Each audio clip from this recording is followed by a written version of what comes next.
Hey guys, இன்னைக்கு நம்ம அந்த ஹஸ்பண்ட் சீரிஸோட லாஸ்ட் 2 எபிசோட்ஸான 11 அண்ட் 12 தான் பார்க்க போறோம். லாஸ்ட் வீடியோல நம்ம ஹீரோ தேஜுக்கு ஒரு கால் வந்திருக்கும். அந்த கால் பண்ணவங்க நம்ம ஹீரோ ஒரு இடத்துக்கு வர சொல்லியிருப்பாங்க. அங்க வர சொன்னது வேற யாரும் இல்ல, நம்ம ஹீரோவோட மாமனார் தான். அதே நேரத்தில் இந்த மனுஹி டாக்டர் சோயை கழுத்தை நெரிச்சு கொல்ல பார்ப்பான். டாக்டர் சோய் உன் ஒய்ஃபை காப்பாத்துறதுக்கு நான் மட்டும்தான் இருக்கேன், ஒய்ஃப் சாகணும்னா என்னையும் கொன்று அப்படின்னு சொல்ல அவன் அமைதியா விட்டுருவான். இப்போ நம்ம டேரக்டர் நம்ம ஹீரோ எதுக்கு கூப்பிட்டுருப்பாருன்னா, இந்த ஸ்டெம் செல் ப்ராஜெக்டோட ஐடியா யாருன்னு சொல்றதுக்காகத்தான். நாம எல்லாரும் என்ன நினைச்சிருப்போம், இந்த ப்ராஜெக்டை பத்தி டாக்டர் ஹா, நம்ம டேரக்டர், நம்ம ஹீரோ, அப்புறம் சைக்காட்ரிஸ்டுக்கு மட்டும்தான் தெரியும் நினைப்போம். ஆனா அந்த ப்ராஜெக்ட் ஆரம்பிச்சு உருவாக்குனதே நம்ம டாக்டர் சோய் தான். இதை பத்தி நம்ம டேரக்டர் ஹீரோ கிட்ட சொல்றதுக்கு முன்னாடியே இதுக்கெல்லாம் காரணம் அந்த சோய் தானே அப்படின்னு டேரக்டர் சொல்ல, டேரக்டர் உனக்கு எப்படி தெரியும்னு ஷாக் ஆகி கேட்பாரு. டாட்ஸ் எல்லாம் கனெக்ட் பண்ணும்போது இது சோயா தான் இருக்குன்னு நான் சந்தேகப்பட்டேன் அப்படின்னு ஹீரோ சொல்லுவாரு. நான் முதல்ல மனுகியோட ஒய்ஃபை கொல்ல டாக்டர் ஹாவை அனுப்பிச்சது நீங்க தான் நினைச்சேன். அதுக்கப்புறம் தான் எனக்கு தெரிஞ்சது அந்த இன்ஜெக்ஷனுக்கு உங்களுக்கு மட்டும் ஆக்சஸ் கிடையாது, டாக்டர் சோய்க்கும் இருக்குன்னு. சரி, நம்ம டேரக்டர்கிட்ட நீங்க எதையும் கண்டுக்காதீங்க, வழக்கம் போல நார்மலா இருங்க, இதை எப்படி சரி பண்ணுங்கிறதுக்கு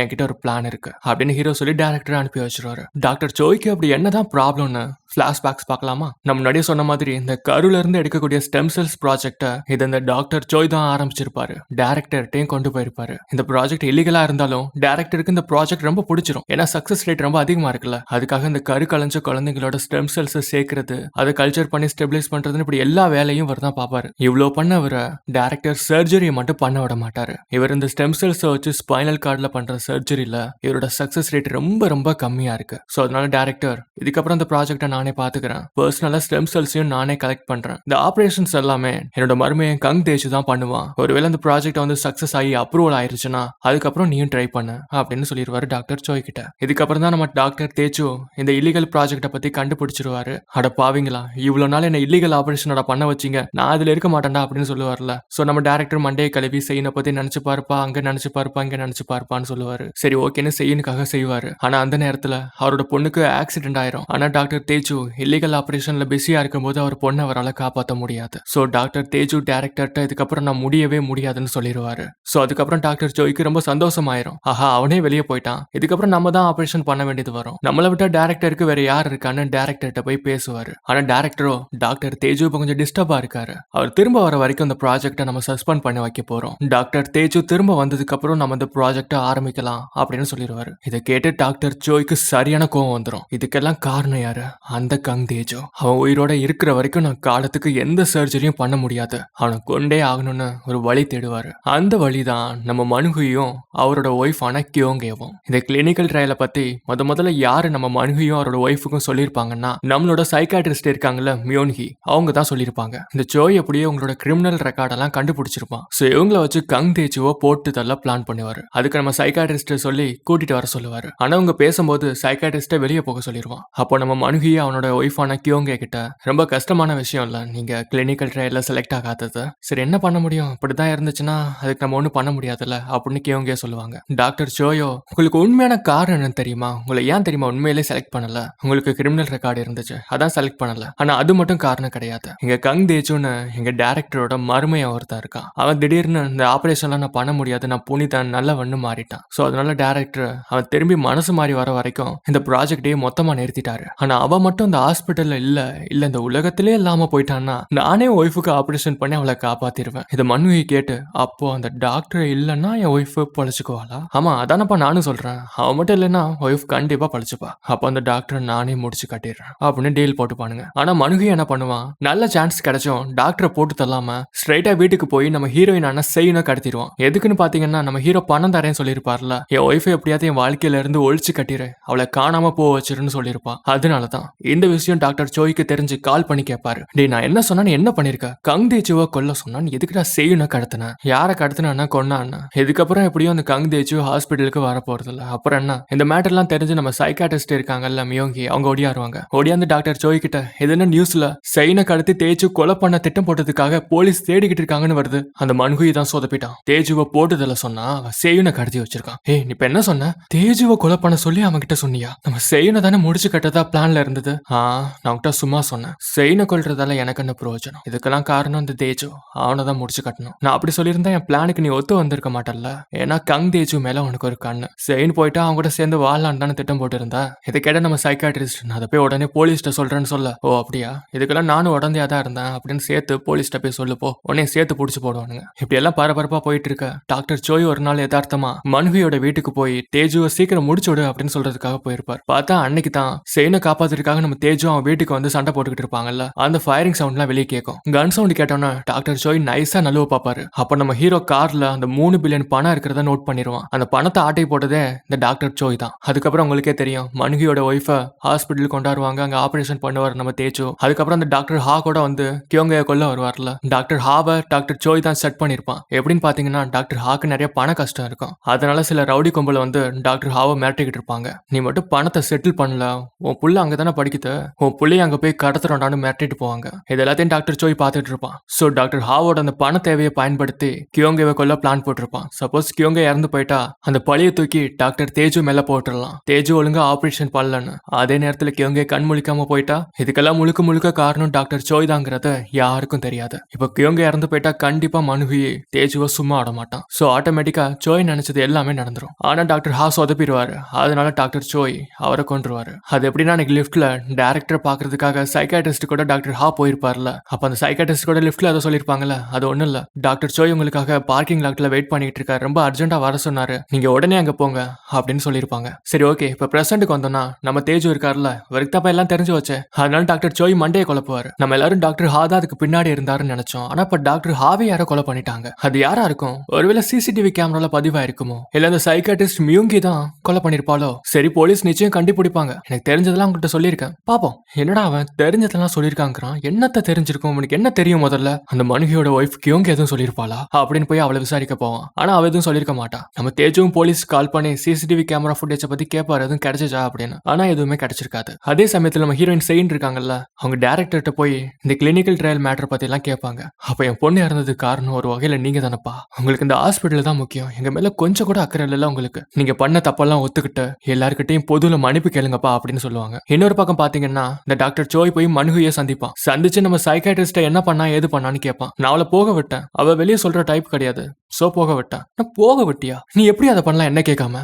சரி என்னமோன்னு, நீ தேஜுவை சீக்கிரம் முடிச்சாகணும், உனக்கு புரியுதா இல்லையா? இப்படி அவங்க பேசிக்கிட்டு இருக்க நேரத்துல நம்ம தேஜு இருக்காருல்ல, அவர் ஒரு பெரிய வேலையை பார்த்து விட்டுருவாரு. ஹாஸ்பிட்டலுக்குள்ள ஃபயர் அலாம ஆன் பண்ணி நம்ம கியோங்க இருக்காங்கல்ல மனுகியோட ஒய்ஃப், அவங்களை கடத்திட்டு போய் ஒரு ஆள் நடமாட்டம் இல்லாத ஒரு ஹாஸ்பிட்டல்ல வச்சிருப்பாரு. அங்க கியோங்க கிட்ட என் ஒய்ஃபை எப்படி எல்லாம் கடத்தி டார்ச்சர் பண்ணீங்க, அவ அனுபவிச்ச வழியை நீயும் அனுபவி, அதோட நீ அங்க இருந்தா உனக்கு ஃபர்ஸ்ட் ஆஃப் ஆல் சேஃப் இல்ல, நான் உனக்கு நல்லதுதான் பண்ணிருக்கேன், அந்த சோய் உன்னை உயிரோட விடுவான்னு நினைக்கிற, கொஞ்ச காலம் இங்கே இரு அப்படின்னு சொல்லிட்டு போயிருவாரு. தான் ஒய்ஃபை யாரோ கடத்திட்டாங்கிற மேட்ரு மனுகிக்கு தெரிய வரும். இந்த டாக்டர் சோய் தான் அதை கிறுக்குத்தனமா பண்ணிட்டான் அப்படின்னு 4 போடு போட்டு விசாரிப்பான். எங்கடா என் ஒய்ஃப், நீ என்ன பண்ணாவல, எங்க வச்சிருக்க அப்படின்னு கேட்க, நான் எதுவும் பண்ணல, நான் ஒண்ணுமே பண்ணல அப்படின்னு சொல்லுவான். சரி பொழைச்சு போன்னு மனுகி விட்டுட்டு போயிருவான். அதுக்கப்புறம் டாக்டர் ஜோய் யோசிச்சு பார்த்ததுக்கு அப்புறம் தான் ஒரு விஷயம் புரியுது.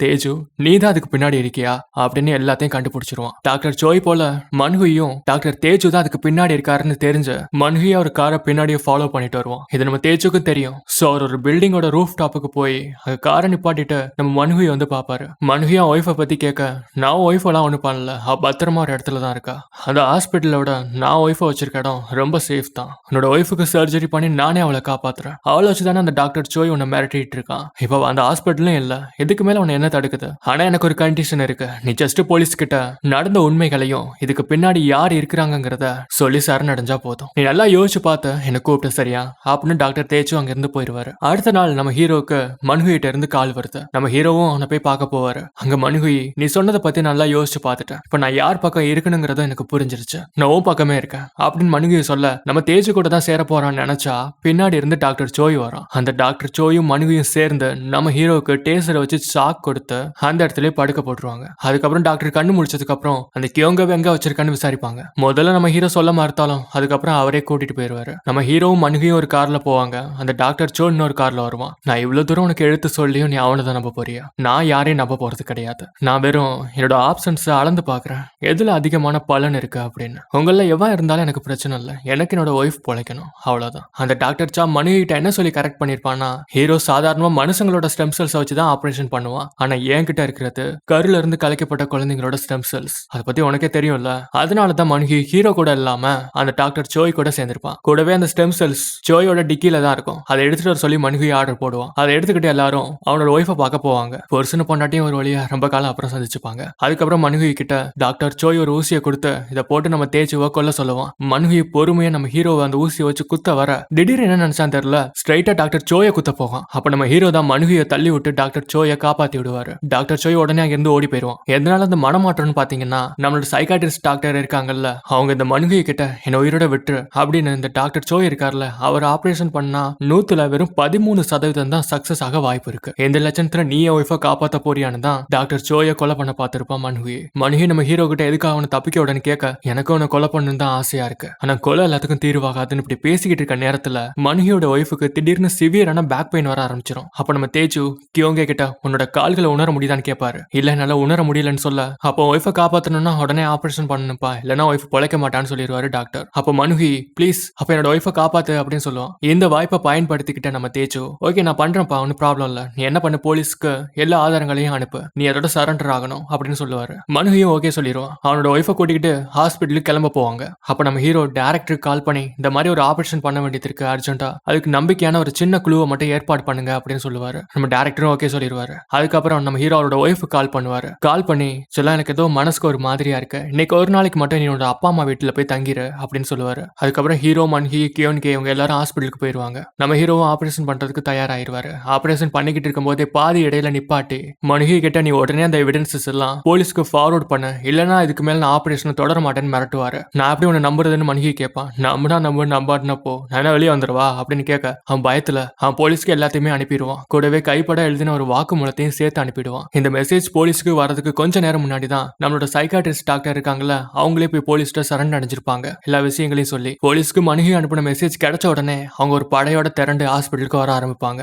அதே சமயத்துல டாக்டர் சோ இருக்கான்ல, அவனும் ஸ்ட்ரைட்டா ஹாஸ்பிட்டலுக்கு தான் வருவான் நம்ம தேஜுவை கொலை பண்றதுக்கு. நம்ம ஹீரோயினும் ஹீரோ சொன்னபடி அவங்க அம்மா அப்பா வீட்டுக்கு வந்திருப்பாங்க. அங்க நம்ம டைரக்டர் ஹாஸ்பிட்டல் ஸ்டாஃப்ஸ் கிட்ட கங்தேஜோட ஆபரேஷன் நல்லபடியா முடிஞ்சுதான்னு கேட்டுக்கிட்டு இருப்பாரு. இதை நம்ம ஹீரோயின் ஒட்டி கேட்டு, யாரை பத்தி பேசிட்டு இருக்கீங்க, என்ன ஆபரேஷன், யாருக்கு தேஜு ஆபரேஷன் பண்ணிட்டு இருக்காரு, இதை பத்தி எல்லாம் விசாரிக்க டைரக்டர் வளரி கொட்டிடுவாரு. நம்ம ஹீரோயின் சும்மா இல்லாம உடனே ஹாஸ்பிட்டலுக்கு கிளம்பி ஓடியாருவாங்க. அங்க பார்க்கிங் லாட்ல இருந்து மேல வரும்போது கரெக்டா அதே நேரத்துல டாக்டர் சோயும் வந்துருவான். என்ன சோய் இந்த பக்கம்னு கேட்க, ஒண்ணும் இல்ல உங்களை கொலை பண்ணலாம் தான் வந்தேன்னு சொல்லிட்டு, முதல்ல ஒன்ன கொல்றேன், இதுக்கு எல்லாத்துக்கும் காரணம் நீனு தான், நீ மட்டும் அவனை இங்க கூட்டிட்டு வராம இருந்தா இது எதுவுமே முதல்ல நடந்திருக்காதுன்னு சொல்லி ஹீரோயினை கத்தியால குத்த போவான். நம்ம ஹீரோயின் அவன் கூட மல்லு கட்டி அடிச்சு தள்ளி விட்டுட்டு ஓட பாப்பாங்க. ஆனா கழுத்திலே குத்திடுவான். நம்ம ஹீரோயின் இப்படி விழுந்து கிடக்க கங்தேஜுவை கொல்றதுக்காக அடுத்து கிளம்புவான். அதுக்குள்ள போலீஸும் அந்த இடத்துக்கு வந்துருவாங்க. உன்னைய புருஷன் கிட்ட விட்டா தானடான்னு சொல்லிட்டு அந்த கத்தி எடுத்து அவன் காலிலே குத்திடுவாங்க. இதுக்கப்புறம் போலீஸ் வந்து டாக்டர் சோயை அரெஸ்ட் பண்ணிடுவாங்க. நம்ம ஹீரோயினை எமர்ஜென்சி கேர்ல சேர்த்துருவாங்க. அப்படியே கட் பண்ணா அங்க நம்ம ஹீரோ ஆபரேஷன் தியேட்டர் விட்டு வெளியே வந்துருவாரு. என்ன நீ பாடி வெளியே வந்துட்ட, என் ஒய்ஃப் என்ன பண்ண, காப்பாத்த மாட்டியா அப்படின்னு கேட்க, அதெல்லாம் எப்போ முடிச்சாச்சுப்பா, நான் சும்மா மிரட்டினேன், ஒய்ஃப் நல்லா இருக்கா, ஆபரேஷன் சக்சஸ் தான். இப்படி ஹீரோ சொன்னதுக்கு அப்புறம் தான் அவன் நிம்மதி மூச்சை விடுவான். சரி எல்லாம் சுபம்னு பார்த்தா இந்த மனுகி அவனே அவன் கழுத்தை கத்திய வச்சு அறுத்துக்க பார்ப்பான். என்னடான்னு பார்த்தா நான் உயிரோட இருந்தா போலீஸ் என் ஒய்ஃபை பிடிச்சி நோண்டுவானுங்க, நான் இல்லாம போயிட்டா நான் அனுப்பின ஆதாரங்கள் மட்டும்தான் அங்கே இருக்கும், என் ஒய்ஃபை பத்தி அந்த ஆதாரங்கள்ல எதுவும் இல்ல, சோ யாருக்கும் எதுவும் தெரிய போறது கிடையாது, நீ இல்லாம ஒய்ஃப் தனியா அப்படி வாழ்வான்னு டாக்டர் தேய்ச்சி கேட்பாரு. அதுக்கு மனுகி, அவ தைரியசாலி, அவ தனியா பொழைச்சுப்பா, நீ ஒய்ஃபை காரணம் காட்டி இவ்வளவு பேரை கொலை பண்ண, இப்ப அவளே காரணம் காட்டி ஓ உயிரே எடுத்துக்க பாக்குறியா அப்படின்னு நம்ம ஹீரோ மனுகி மேல பாஞ்சு அந்த கத்தியை பிடிச்சிருவாரு. அவர் வெறும் கையில அந்த கத்தியை பிடிச்சதுனால அவர் கையை கிழிச்சிரும். இருந்தாலும் விட மாட்டாரு. அதுக்குள்ள போலீஸ் அங்க வந்து மனுகியை பிடிச்சிருவாங்க. அதுக்கப்புறம் டாக்டர் சோய் மனுகின்னு எல்லாரையும் அரெஸ்ட் பண்ணிட்டு போயிருவாங்க. நியூஸ்ல என்ன சொல்லுவாங்கன்னா, டாக்டர் சோய் அவர் பண்ண எந்த குற்றங்களையும் ஒத்துக்கறல, இதுக்கு எனக்கு எந்த சம்மந்தம் இல்லைன்னு சொல்லியிருப்பாரு. அதே நேரத்தில் மனுகியும் என்னோட ஒய்ஃப் ஒரு அப்பாவி, அவளுக்கு எதுவுமே தெரியாது, இது எல்லாமே அவளுக்கு தெரியாம நான் பண்ண விஷயங்கள்னு சொல்லியிருப்பான். மனுகியோட ஒய்ஃபை விட்டுருவாங்க. ஆனா டாக்டர் சோயை விடவே மாட்டாங்க. ஏன்னா ஆதாரங்கள்லாம் அவ்வளவு ஸ்ட்ராங்கா இருக்குல்ல. அதுக்கப்புறம் நம்ம டைரக்டர் இருக்காருல்ல, இந்த மாதிரி இல்லீகலா ஸ்டெம் செல்ஸை கல்ச்சர் பண்ணதுக்காக அவரே போய் போலீஸ்ல சரண் அடைஞ்சிருவாரு. அதுக்கப்புறமா போலீஸ் செயினை கால் பண்ணி வர சொல்லியிருப்பாங்க. அது தேஜு பேசின அந்த உண்மையான வீடியோ ரெக்கார்டிங்க காட்டுறதுக்காக. அந்த வீடியோல அவர் என்ன உண்மையா பேசியிருப்பாருன்னா, என்னோட ஒய்ஃப்னா எனக்கு அவ்வளவு பிடிக்கும், அவ இப்பெல்லாம் சந்தோஷமாவே இருக்கிறது இல்ல, அதுக்கு காரணமே நான் தான், அவ என் கூட இருக்கிற வரைக்கும் அவளுக்கு எப்பவுமே நிம்மதி கிடைக்க போறது இல்ல, அதனால நான் உனக்கு பணம் தரேன், ஒரு 300 மில்லியன் இல்ல ஒரு 500 மில்லியன் தரேன், அவளை என் வாழ்க்கையில இருந்து எப்படியாவது தொலைச்சு கட்டிடு, எங்கேயாவது கண்காணாம என்னை விட்டு கூட்டிட்டு போயிரு, ஏன்னா நான் டிவோர்ஸ் கேட்டதுக்கு அவ தரமாட்டேன்னு சொல்லிட்டா, எனக்கு இதை தவிர வேற வழியும் இல்ல அப்படின்னு புலம்பிருப்பாரு. அதை அவனுங்க எடிட் பண்ணி இந்த மாதிரி மிரட்டிட்டு இருந்திருப்பானுங்க. அதுக்கப்புறம் நம்ம ஹீரோயின் நம்ம ஹீரோவை பார்த்து கண் கலங்கி நம்ம 2 பேரும் பிரியறது நானும் நல்லதுன்னு நினைக்கிறேன்னு சொல்லிட்டு மியூச்சுவலா டிவோர்ஸ் வாங்கிப்பாங்க. அப்புறம் நம்ம ஹீரோக்கு கையில ஒரு சர்ஜரி பண்ணிருப்பாங்க. அந்த மனுகையை காப்பாத்த போகும்போது அவர் கையில கிழிச்சிரும்ல, அவர் அதோட நம்ம ஹீரோயினுக்கு அவர் தான் போய் ஆபரேஷன் பண்ணுவாரு. அப்ப நம்ம ஹீரோயின் கிட்ட நான் இந்த தடவை லேட்டா வரல அப்படின்னு சொல்ல ஹீரோயின் சிரிச்சுக்கிட்டே தலையாட்டுவாங்க. அவர் அந்த வெட்டுக்காயத்தோட ஆபரேஷன் பண்ணதுனால தான் இந்த அளவுக்கு ஒரு கையில சர்ஜரி பண்ண வேண்டியது வந்திருக்கு. ஆனா சோகமான விஷயம் என்னன்னா, இதுக்கப்புறம் நம்ம ஹீரோவால சர்ஜரி பண்ண முடியாது. அதுக்கப்புறம் அவர் புது வாழ்க்கையை தொடங்கி ஒரு கிளினிக் ஆரம்பிச்சிருப்பாரு. அந்த கிளினிக்ல அந்த மனுகி ஒரு நர்ஸை பிடிச்சி மிரட்டிருப்பாரலாம், கிராண்ட்மாவை கடத்தி வச்சுக்கிட்டு. அந்த பாட்டிமாவும் நர்ஸும் தான் நம்ம ஹீரோவை பார்க்க பேஷண்டா வந்திருப்பாங்க. அந்த பாட்டிமாவை மனுகி கொல்லாம இருந்தது ஒரு விதத்துல மனசுக்கு ஆறுதலா இருக்கு. அதுக்கப்புறம் ஒரு நாள் டாக்டர் தேஜுவும் செய்யணும் அவங்க மகளோட நினைவு நாள் அப்போ சந்திச்சுப்பாங்க. அப்ப நம்ம தேஜு நான் அவங்க கூட கொஞ்ச நேரம் பேசிக்கிட்டே நடக்கலாமான்னு கேட்பாரு. அப்ப நம்ம ஹீரோயினும் சரின்னு சொல்ல 2 பேரும் பேசிக்கிட்டே நடப்பாங்க. இந்த இடத்துல இந்த மொத்த சீரிஸும் முடியுது. சரி, ஓகே, இந்த சீரிஸ்ல உங்களுக்கு நம்ம ஹீரோ அண்ட் ஹீரோயினி பிடிச்சிருக்காங்களா, இல்ல அந்த மனுகியும் அவனோட ஒய்ஃபான கியோங்க பிடிச்சிருக்கா? அதாவது 2 பேர்ல யாரு பெஸ்ட் கப்புள்னு கேக்குறேன். ஓகே, இன்னும் 2-3 நாள்ல ஏதாவது ஒரு சின்ன வீடியோ போடுறேன். நெக்ஸ்ட் எந்த சீரிஸ் பார்க்கலான்னு அப்படி இல்லைன்னா காமெண்ட்ல பின் பண்ணி வைக்கிறேன். இந்த சீரிஸை முதல்ல இருந்து கடைசி வரைக்கும் பார்த்த உங்க எல்லாருக்கும் என்னோட ரொம்ப பெரிய நன்றிகள். உங்களை அடுத்த வீடியோல பார்க்குறேன். டாடா பாய்.